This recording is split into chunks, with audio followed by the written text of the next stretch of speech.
Welcome to Everyday Martial Artist, a weekly podcast where you'll join me, Brian Doucette, as I interview a different martial artist each episode and hear their story. Some guests you may have heard of, and some you probably haven't. Be sure to subscribe where all your favorite podcasts are available. Also visit our website at everydaymartialartist.com. If you're listening for a specific interview, I sure hope you'll stay and check out the other episodes.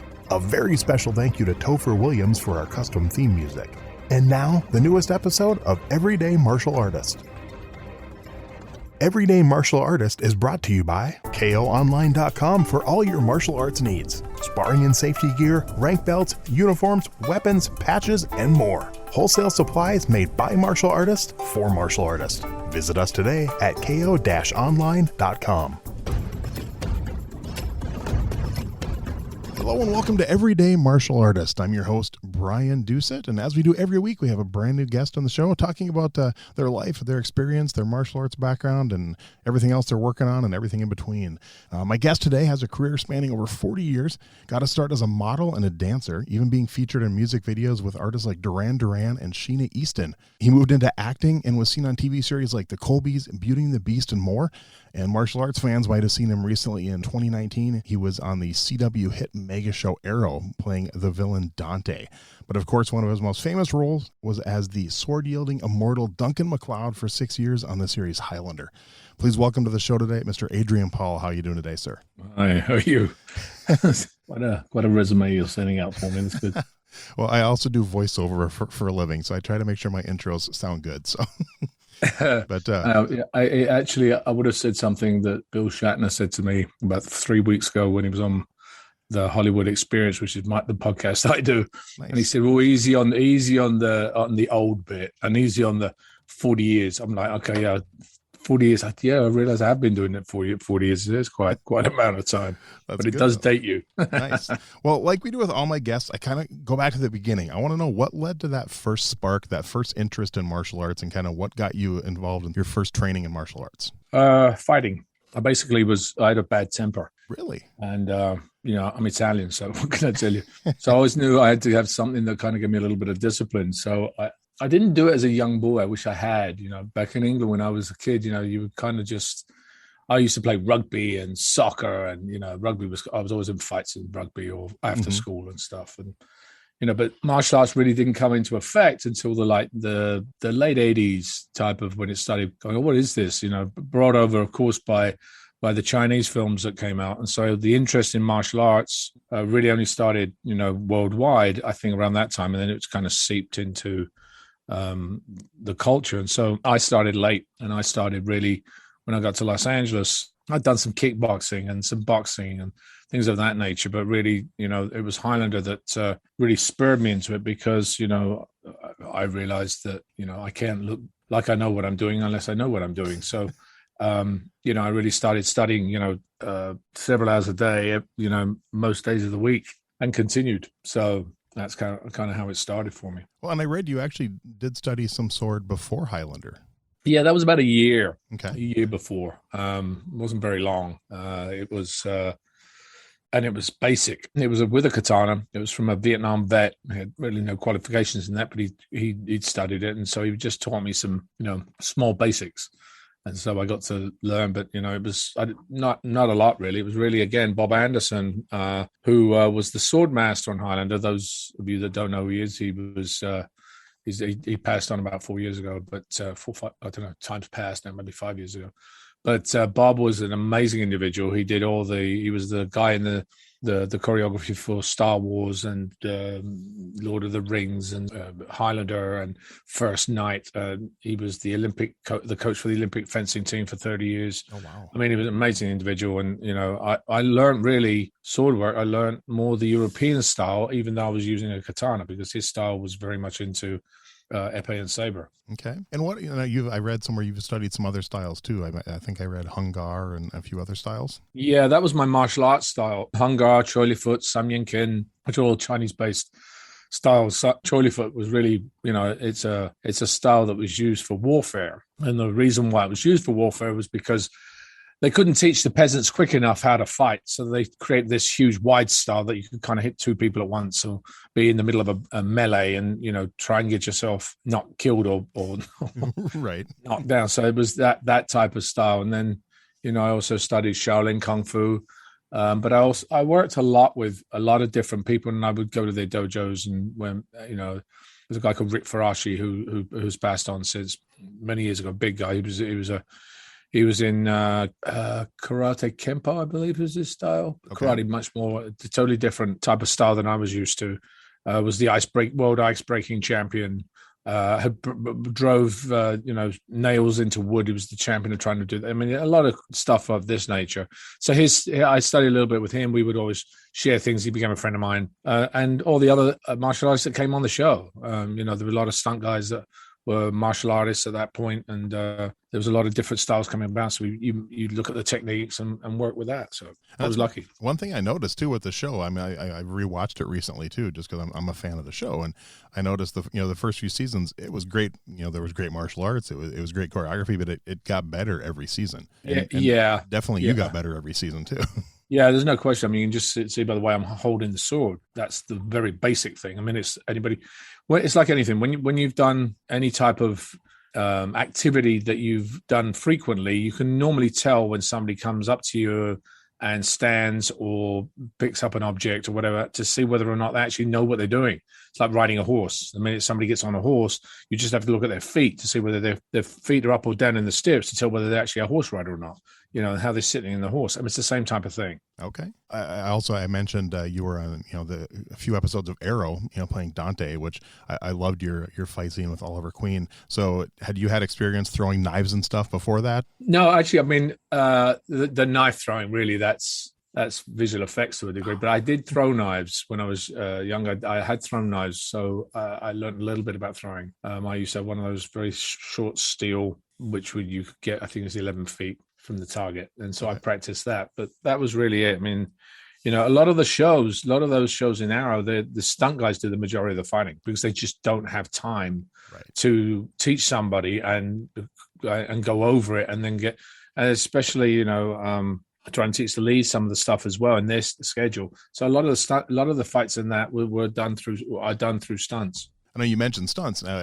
Just to back up a little bit again on Highlander. Now on that show, you did majority of your own stunts, didn't you? Mm-hmm. Yeah. So what was the worst injury you suffered while doing Highlander? I'm just curious. Landed on my head one time from about more than 6 feet, probably about 8 feet high. Ouch. That was not pleasant. I was split open on my finger most weeks. That's why when in the Sword Experience, which is the company I have now, the one thing we deal with on our academy events is talking about targeting and knowing where the targeting, and it doesn't necessarily just talk about for doing it on film to save your fingers. It's actually really beneficial to those people that do HEMA or martial art competitions or anything of that nature, because you really have to be specific on your target and know where you're going.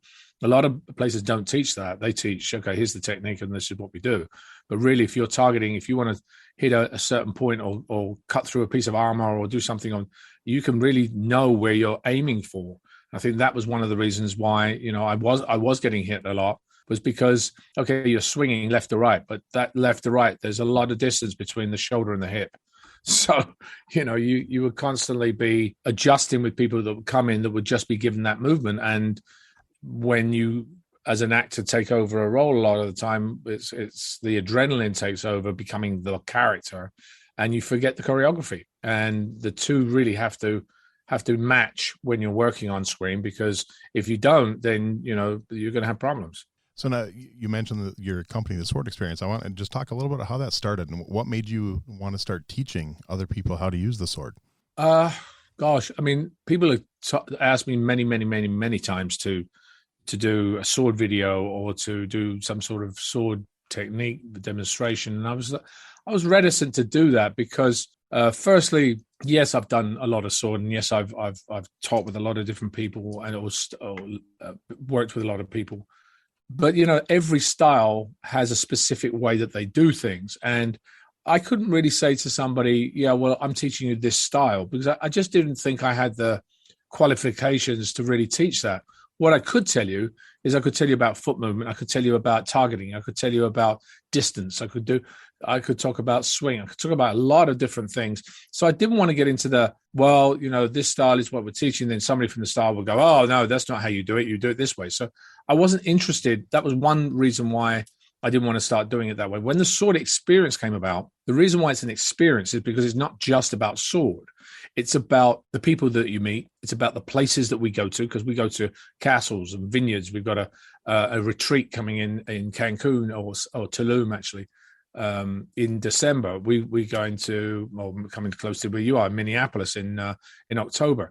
So we go to all these different places, and it's about the experience of being there. It's the experience of what it's like to be in the movies, because we also put when we teach the sword experience, the regular events, the elite or the convention events, I write a script based on what the event is based on. Oh, really? And the script gets written, and people get to act little parts out there. And then there's a story behind each one of them, and we film it.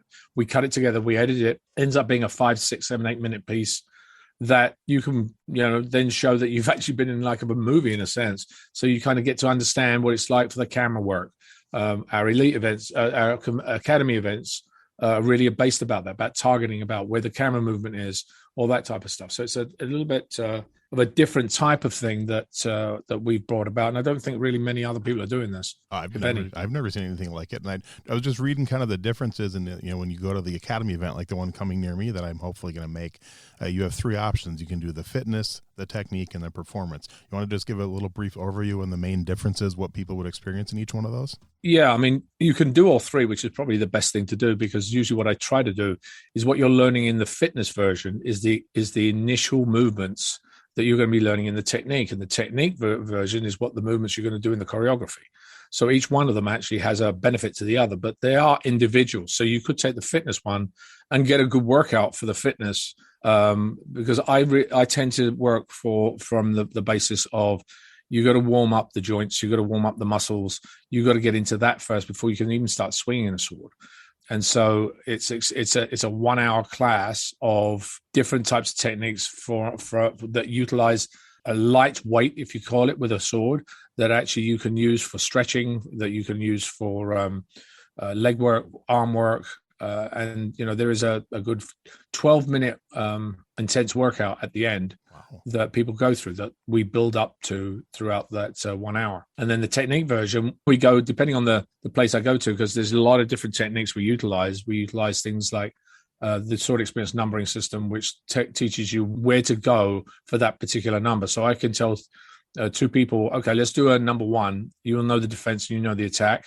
Oh, sorry, you're defending and you're attacking. So let's do a 1, 3, and a 4. Well, if they've already learned the 1, 3, and a 4, they know where those positions are. It's very simple to teach them that position. Then we do things like targeting practices, space awareness, footwork, a lot of different things that apply in the technique of actually swinging a sword or applying yourself to utilizing a sword. And then the choreography portion of it is taking all the numbers that you've been working on in the technique and putting it all together as a fight with somebody. And, it really puts you in a space. And then I talk about, how you're working in a rehearsal space. A lot of the time, rehearsal space is flat. When you go out on a set or when you go out in a fight, in reality, you've got to take into account the location that you're at.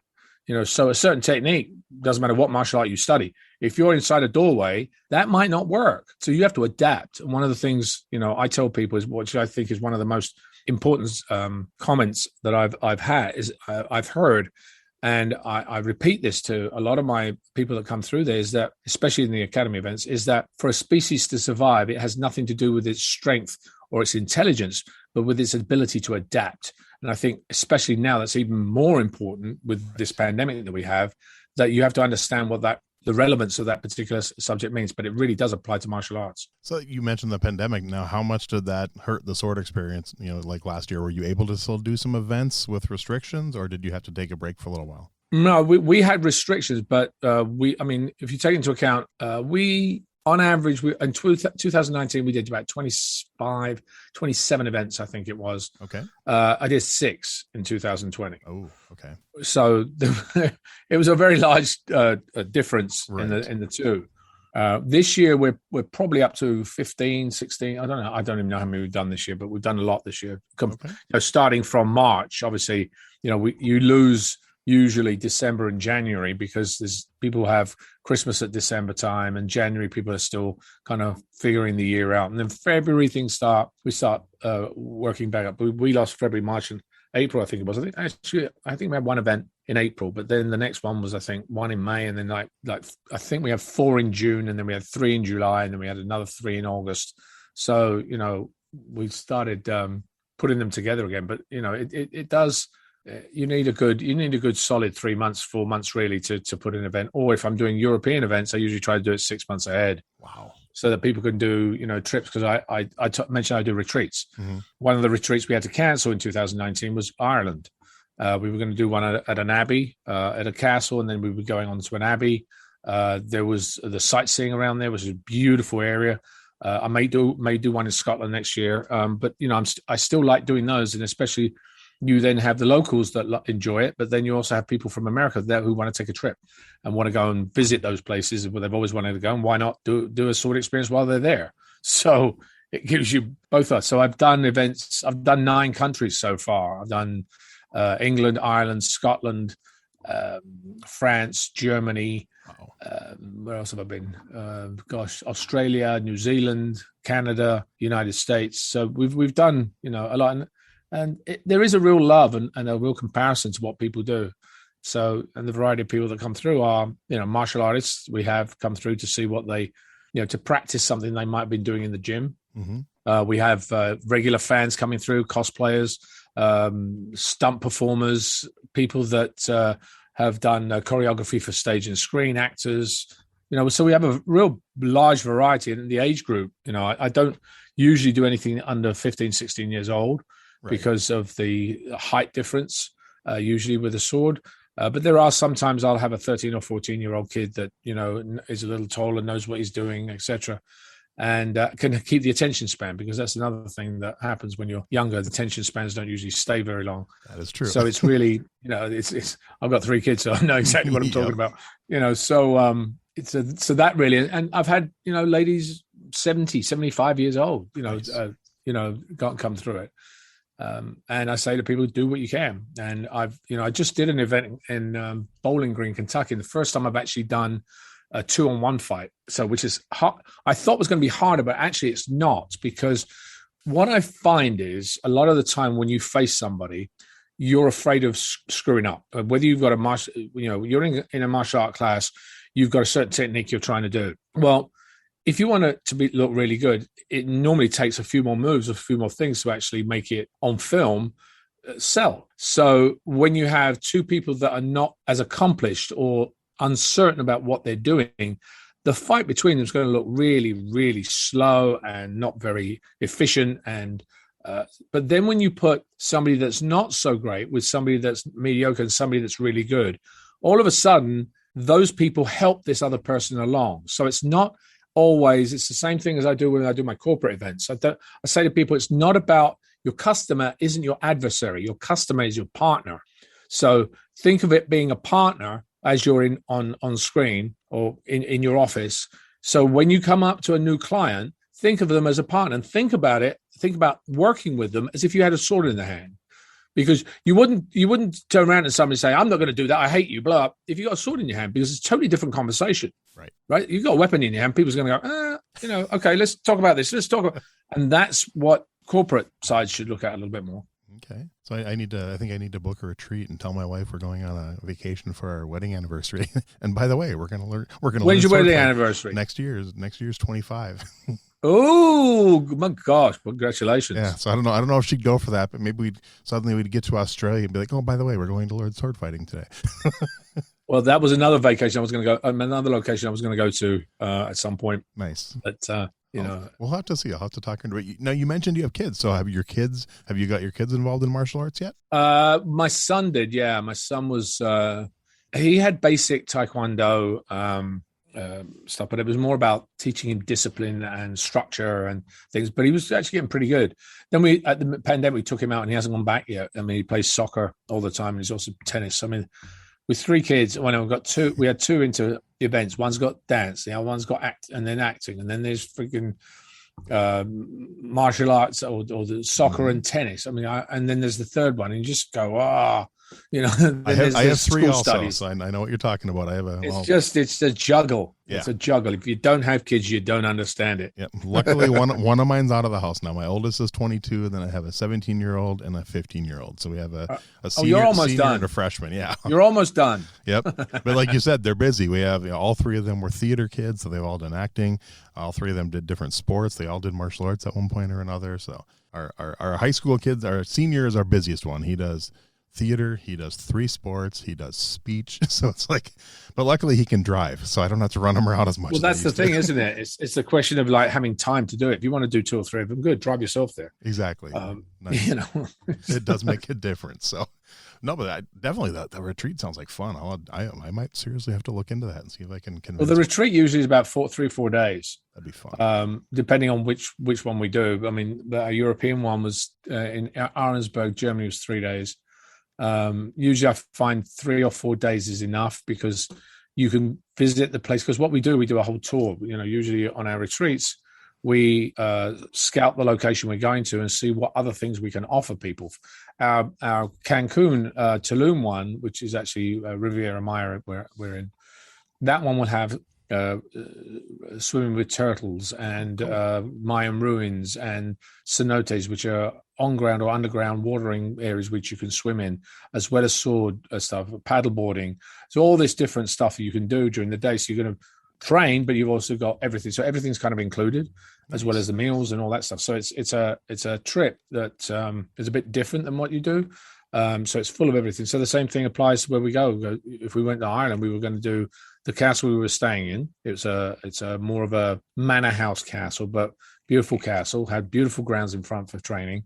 And then, but there's abbeys nearby, and there's an amazing scenic cliffs and stuff nearby that you can visit. Wow. There's Irish pubs that we were going to go to. There's all these different things in that particular one that we'd already planned. Obviously, we had to cut them, but that's what we do with the retreats. We try to make it an experience. That's why it's called the Sword Experience, so that you can kind of get away and have fun and learn at the same time. Nice. And that website is swordxp.com, and I will definitely share the link in the show notes for you, because get people going out there and checking that out. But so question for you. So now you started martial arts as an adult, and you were doing Highlander in the 90s. I'm curious, another thing that happened in the 90s was kind of the emergence of MMA and the UFC. I'm curious your thoughts on that. Are you a fan of MMA at all? Yeah, actually I am. I think martial arts, I think, they've been hidden for so long. And it's like anything. Somebody comes up with this thing and say, well, this is a style, this is what it is. MMA is the evolution of that.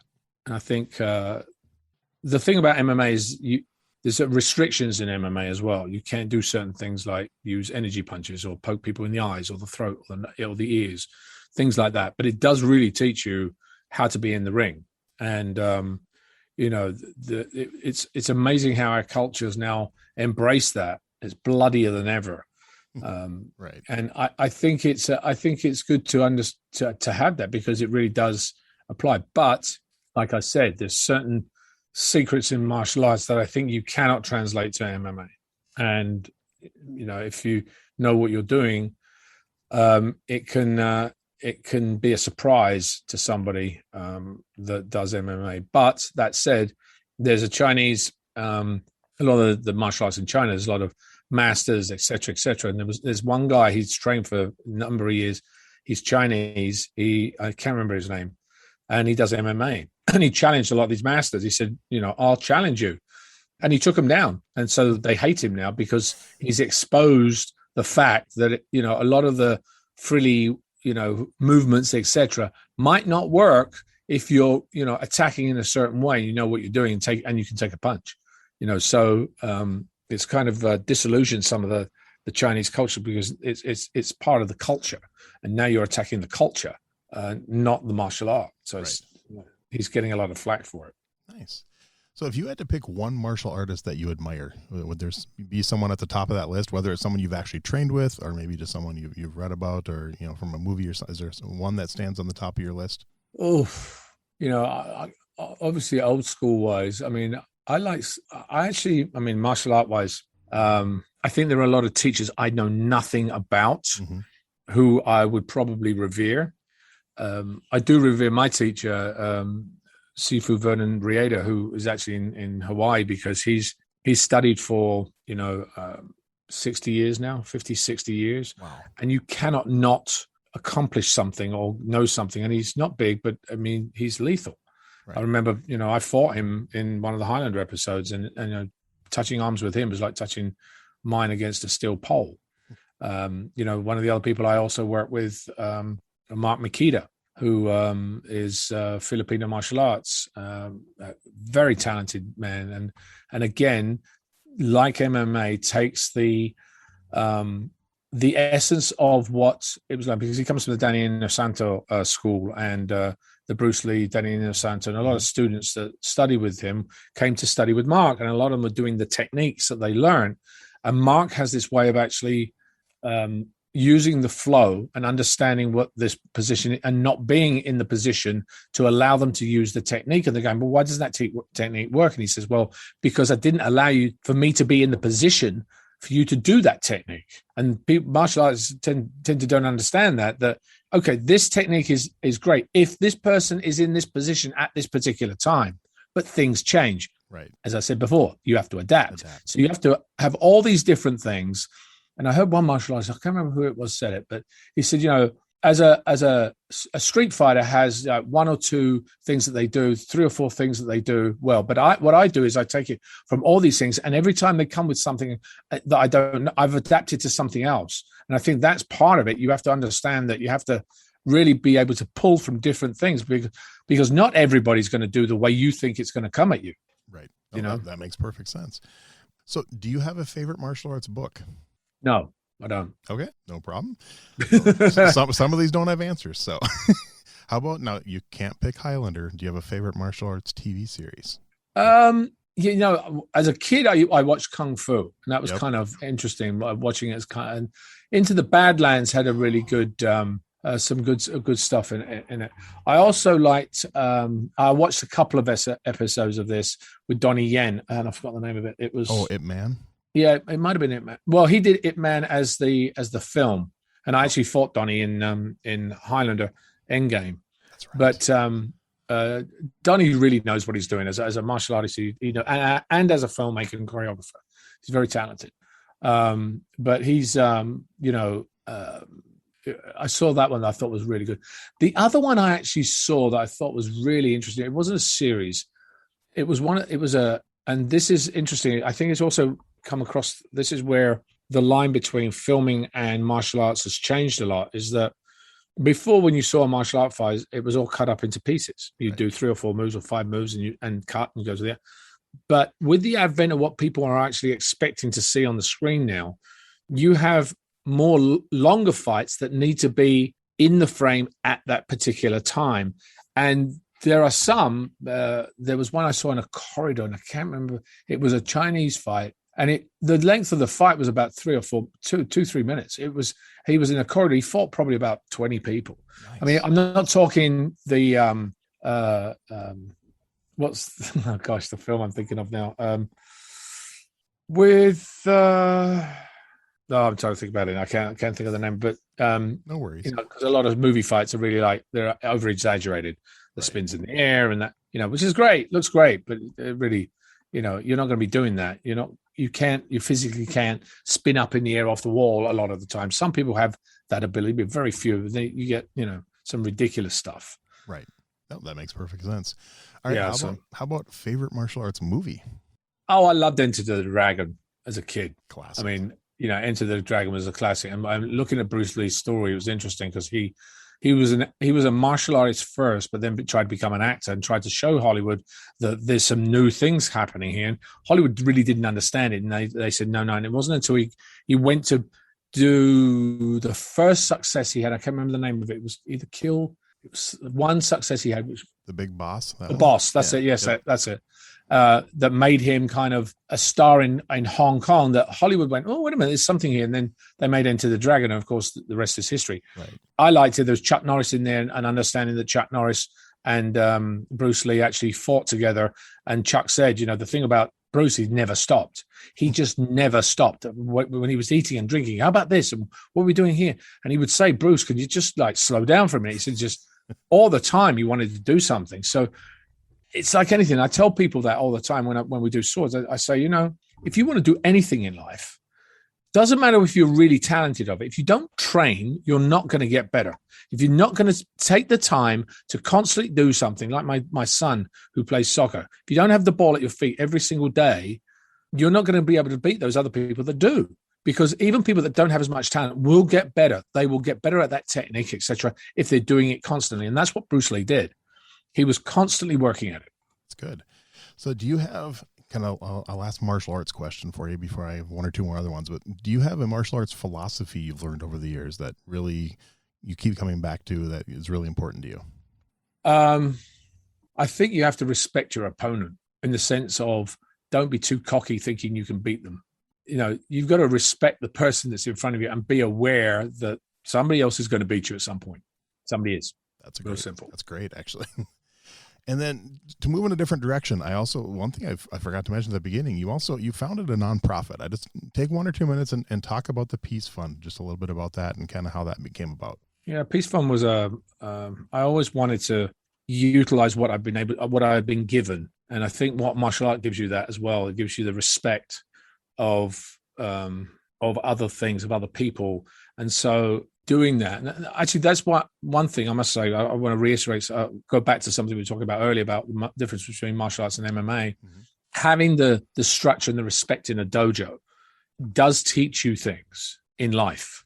And so I think some MMA, I don't think they just concentrate on the physical aspects of it rather than the cerebral. And I think some of that cerebral aspect about, listening and watching your teacher and saying, getting on the mat and bowing and taking your shoes off and all those types of things really do teach you and form who you are.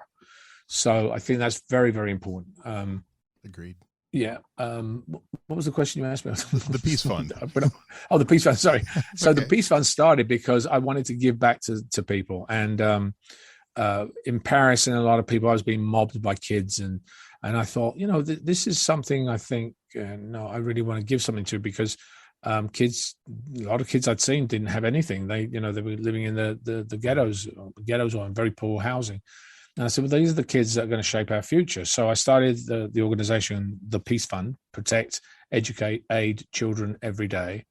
And we started working in Los Angeles to start off with in 97 under the auspices of Athletes and Entertainers for Kids, which Shaquille O'Neal was the figurehead for. And I actually did hosted one of his events.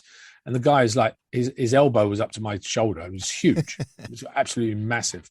And from that point on, we were doing all those events. And then I stopped it for about a year and a half until the tsunami of 2002 happened, when my brother got involved in it. And so we were raising money for the children there, the orphans, the kids that had lost families, etc.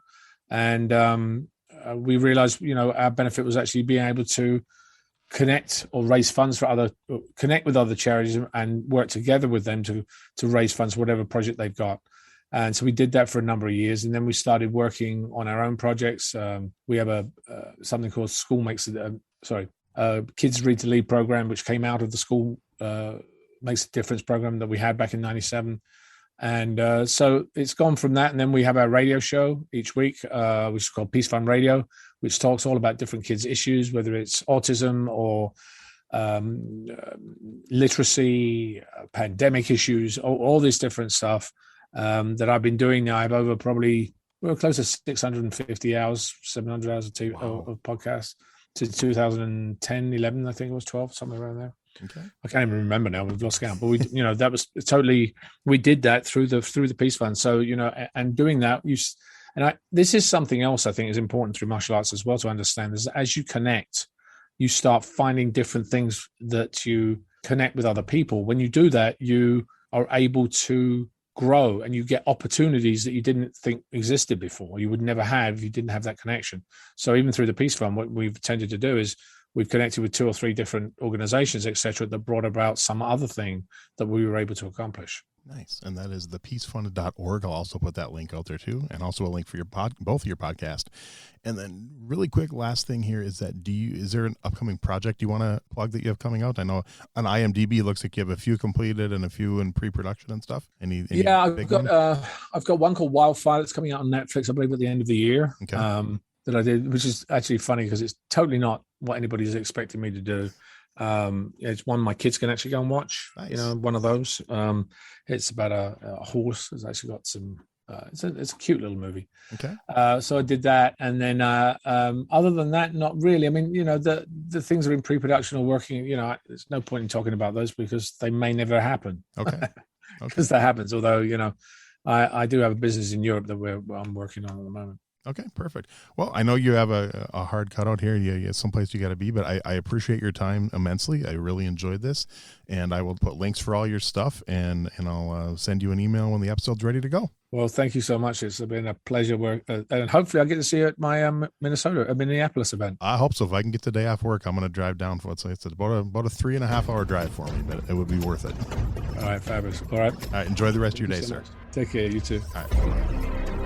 Thanks for listening to Everyday Martial Artist. We hope you will join us every week for a brand new episode with a different martial artist telling their story. If you enjoy the show, be sure to leave us a review. Also, be sure to check out our website at everydaymartialartist.com. There you can find all of our episodes and contact us to suggest guests and ask questions. Again, thanks for listening to Everyday Martial Artist, and we'll see you next week.